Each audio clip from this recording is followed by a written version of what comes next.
ഓം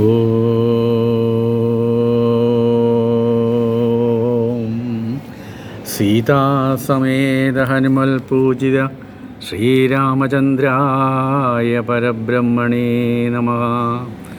ആമോദം പൂണ്ടു ചൊല്ലുവിനാമങ്ങൾ, ആനന്ദം പൂണ്ടു ബ്രഹ്മത്തിൽ ചേരുവാൻ. മതിയുണ്ടെങ്കിലൊക്കെ മതിയതു, തിരുനാമത്തിൻ മാഹാത്മ്യമാമിതു.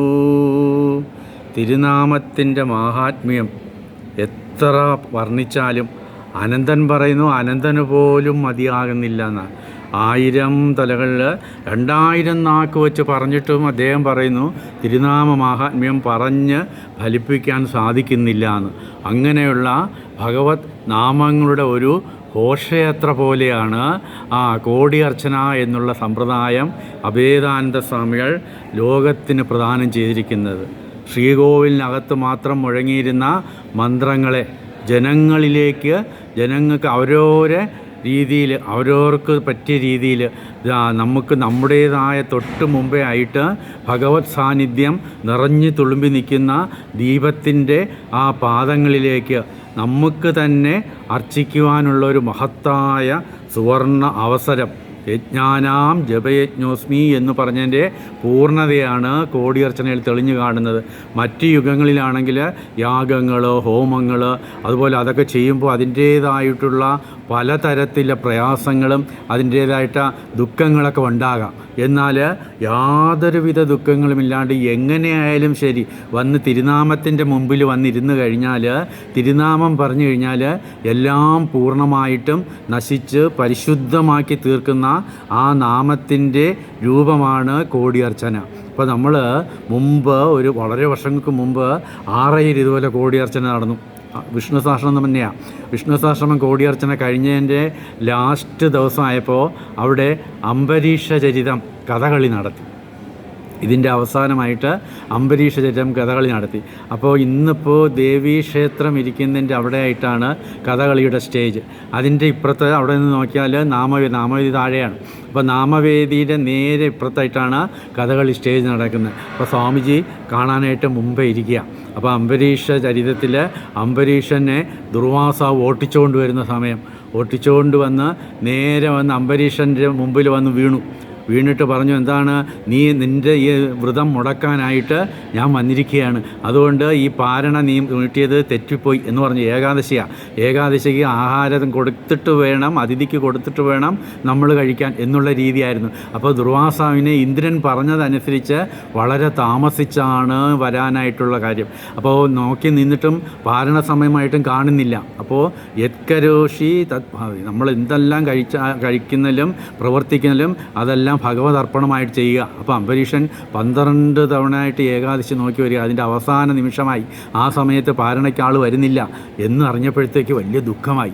ആ സമയത്ത് ഒരു കുഞ്ഞു ബാലനായിട്ട് ഭഗവാൻ വന്നിട്ട് പറഞ്ഞു, എന്താണ് നീ പാരണ വീട്ടിയാൽ മതി, തുളസി തീർത്ഥം കഴിച്ചാൽ പാരണ വീട്ടി പൂർണ്ണതയായെന്ന്. തുളസി തീർത്ഥം കഴിക്കേണ്ട താമസം ദുർവാസാവിന് മനസ്സിലായി.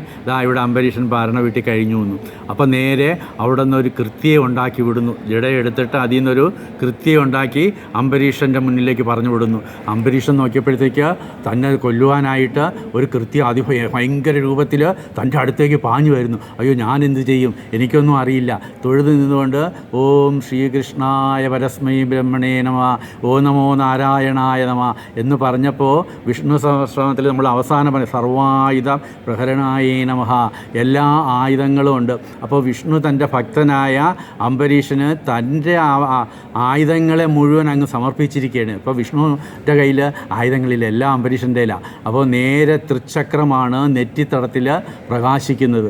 ഈ കൃത്യം ഇങ്ങനെ വരുന്ന കണ്ടപ്പോൾ തൃച്ചക്രം പ്രകടമായി ആ കൃത്യയെ കൊന്നത് മാത്രമല്ല, ആരാണോ കൃത്യം അയച്ചത് അവരെ പിന്നാലെ ഓടിയപ്പോഴത്തേക്ക് ചെന്നപ്പോൾ ദുർവാസാവ് ഓട്ടം തുടങ്ങി. എല്ലായിടവും ഓടി, എവിടെയൊക്കെ ഓടാമോ കൈലാസത്തോടി. അവിടെ ചെന്നപ്പോഴത്തേക്ക് അടുത്തോട്ട് ചെല്ലുന്നില്ല. കാരണം എന്താണ്, ശിവൻ്റെ സ്ഥലമാണ്, ശിവസ്ഥാനമാണ്. അപ്പോൾ അവിടെ ചെന്ന് ശിവനെ നമിച്ചുകൊണ്ട് നിൽക്കുകയാണ് സുദർശനം. അപ്പോൾ ദുർവാസാവ് എന്താ ഇങ്ങനെ ഓടി കിതച്ചടിച്ചു, എന്താ കാര്യം, എന്താ പ്രശ്നം എന്ന് ശിവൻ ചോദിച്ചോ പറഞ്ഞു, ഒന്നുമില്ല, ഈ അംബരീഷനെ പറ്റിക്കാൻ വേണ്ടി ദേവേന്ദ്രൻ എന്നെ പറഞ്ഞയച്ചു. പക്ഷേ ഞാൻ അറിഞ്ഞില്ല അതിൻ്റെ പിന്നിൽ ഇത്രത്തോളം ഭയാനകമായ ഒരു രൂപം ഉണ്ട്. എന്താ രൂപം? സുദർശനവും ഞാനും എതിരായി. സുദർശൻ എന്നെ നശിപ്പിക്കാനായിട്ട് എൻ്റെ പിറകെ വന്നുകൊണ്ടിരിക്കുക. അപ്പോൾ ഇവിടെ ആയതുകൊണ്ട് വന്നില്ല. അതുകൊണ്ട് അങ്ങ് ഇതിനൊരു ഉപായം ചെയ്ത് സുദർശനെ ശാന്തമാക്കി പറഞ്ഞു വിടുന്ന നല്ല കാര്യം അല്ലേ. വിഷ്ണുവിൻ്റെ സുദർശനത്തിനെയോ അത് എനിക്ക് ഒന്ന് ഞാനും അതിനെ നമിക്കുക, വന്ദിക്കുകയാണ്. അതുകൊണ്ട് എന്നെ കൊണ്ട് അതിലൊന്നും ചെയ്യാൻ സാധിക്കില്ല. ഞാൻ അതിനെ തൊഴുന്നു, നമിക്കുന്നു എന്ന്. സുദർശനായ നമ, ഇതിൽ വിഷ്ണു ദർശനം വരുന്നതാണ് സുദർശനായ നമ എന്ന്. ശിവനും സുദർശനത്തിനെ നമിക്കുന്നു. അപ്പോൾ പിന്നെ അവിടെ നിന്നിട്ട് രക്ഷയില്ല, നേരെ ഓടി ബ്രഹ്മലോകത്തെ വന്നു. ബ്രഹ്മാവിൻ്റെ ചെന്നതും സ്ഥിതി അത് തന്നെയാണ്, പറ്റുന്നില്ല. ബ്രഹ്മാവൻ പറഞ്ഞെന്താണ്, സുദർശനത്തിന് നമുക്കൊന്നും ചെയ്യാൻ പറ്റില്ല, കാരണം ഭഗവാന്റെ സുദർശന ചക്രമാണ്, അത് തന്നെ ഞാനും നമിക്കുന്നു എന്ന് പറഞ്ഞു. അപ്പോൾ ഇനി എവിടെ പോകാം? നേരെ വൈകുണ്ഠത്തേക്ക് ഇരുന്നു. വൈകുണ്ഠത്തിൽ ഇരുന്നപ്പോഴത്തേക്ക് ജയവിജയന്മാരുടെ അടുത്തോട്ട് ചേർന്ന് മാറി നിൽക്കുക ആ സുദർശനം. കാരണം തൻ്റെ സ്ഥാനമാണ്, ആസ്ഥാനമാണ്. ചെന്നും വൈകുണ്ഠനാഥൻ്റെ അടുത്ത് എന്ന് പറഞ്ഞു, എന്നെ രക്ഷിക്കണം. എന്താ രക്ഷിക്കേണ്ടത്?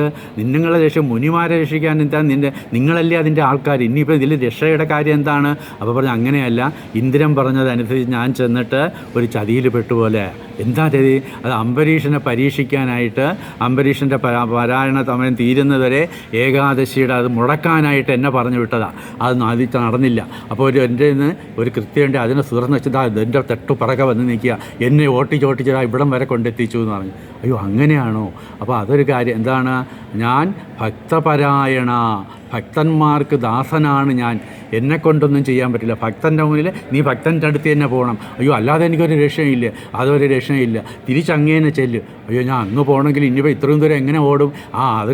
ഇവിടെ നിന്നാൽ രക്ഷയില്ല, ഇവിടെ നിന്ന് ഇറങ്ങി പൊയ്ക്കൊള്ളുക, ഓടിക്കൊള്ളുക എന്ന് പറഞ്ഞു. ദുർവാസാവ് ഓടുക, ഇങ്ങനെ എല്ലായിടും ഓടുമ്പോൾ ദുർവാസാവിടെ രസമെന്ന് പറഞ്ഞാൽ സ്വാമിജിയുടെ അടുത്ത് ഓടി വന്ന് പാദത്തിൻ്റെ അവിടെ വന്നിരുന്നു. എന്നിട്ട് കൈ കാണിക്കുകയാണ്, എന്താണ്, ആ സുദർശനം വന്ന് നിൽക്കുന്നത്, എന്നെ രക്ഷിക്കണമെന്ന്. അപ്പോൾ രസം എന്താണ്? സ്വാമിജി കൈ ചൂണ്ടി കാണിച്ചു, ഇതോ നേരെ നാമവേദി കയറിക്കൊള്ളാൻ. സുദർശനത്തിൻ്റെ അടുത്ത് പറഞ്ഞ് ഇതോ നാമവേദിയിൽ അങ്ങോട്ട് പോവുകയാണെന്ന്. ഉടനെ സുദർശനവും വന്ന സ്വാമിജിയെ തൊഴുതിട്ട് നെല്ലിയോട് വാസുദേവ നമ്പൂതിരിയാണെന്ന് തോന്നുന്നു, അദ്ദേഹമാണ് ദുർവാസാവായിട്ട് വന്നത്. അപ്പോൾ അദ്ദേഹം വന്ന് സ്വാമിജിയുടെ അടുത്ത് നിന്ന് കയ്യെ പിടിച്ചുകൊണ്ടിരിക്കുകയാണ്, ഞാൻ പോകണില്ല. അപ്പോൾ പറഞ്ഞു, ഇവിടെ നിന്നാൽ രക്ഷയില്ല, നേരെ നാമവേദി പൊയ്ക്കോളാൻ പറഞ്ഞു. അങ്ങനെ അവിടെ നിന്ന് ഓടി നാമവേദി ചെന്നിട്ട് നാമവേദിയുടെ അടുത്ത് സുദർശനം ഇപ്പുറത്ത് വന്ന് തൊഴുതിട്ട് നിൽക്കുകയാണ്. നല്ല രസമായിരുന്നു. അപ്പോൾ അവിടെ നിന്നിട്ട് സുദർശൻ കൂടെ വിളിക്കുന്നുണ്ട്, ഇങ്ങ് വാ എന്ന് വിളിക്കുന്നു. അപ്പോൾ ഇദ്ദേഹം ഓടിത്തളർന്ന ക്ഷീണമെന്ന് പറഞ്ഞിട്ട് നാമവേദിയുടെ ചെന്നിട്ട് തോളിൽ അതിനെടുത്ത് വിരിച്ചിട്ട് കിടക്കണം. എന്താണ്, ഞാൻ ഇത്തിയൊന്ന് ഉറങ്ങിക്കോട്ടെ, ഇത്രയൊന്ന് ഓടിത്തളർന്ന് ഉറങ്ങിക്കോട്ടെ. അങ്ങനെ നാമവേദി അവിടെ ചെന്നിട്ടും അത് കഴിഞ്ഞിട്ട് ഇറങ്ങിപ്പോകുന്നതായിട്ട് ആ അംബരീഷ ചരിതം അവിടെ അവസാനിക്കുന്നു. അപ്പോൾ നോക്കുക, ഈ പറയുമാതിരി കഥകളിയിലാണെങ്കിലും ദുർവാസാവും തെളിയിച്ചു തന്നത് നാമമഹത്വമാണ്. നാമത്തിൻ്റെ മാഹാത്മ്യം നമുക്ക് പറഞ്ഞറിയിക്കാൻ സാധിക്കുകയില്ല.